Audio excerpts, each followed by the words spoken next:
The Nature Island Challenge is a grueling 4-day race across the stunning island of Dominica, located in the Lesser Antilles of the Caribbean. Teams covered nearly 50 miles with an average of over 3,000 feet of elevation gain per day. Terrain here is mind-blowing, something everyone should experience. Your heart pumping, you're sweating down to you on the way. I think my quads are as much pain as I think I've ever felt. In addition to the race, the event challenged athletes to participate in special challenges as well, forcing them to work as a team to solve problems and experience traditional Dominican culture.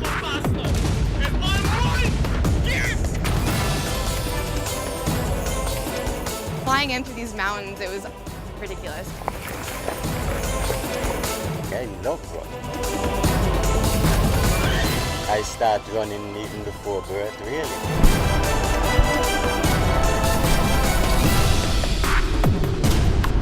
Knowing we were going right into the jungle, we expected it to be hot, we expected it to be wet, slippery, and pretty intense.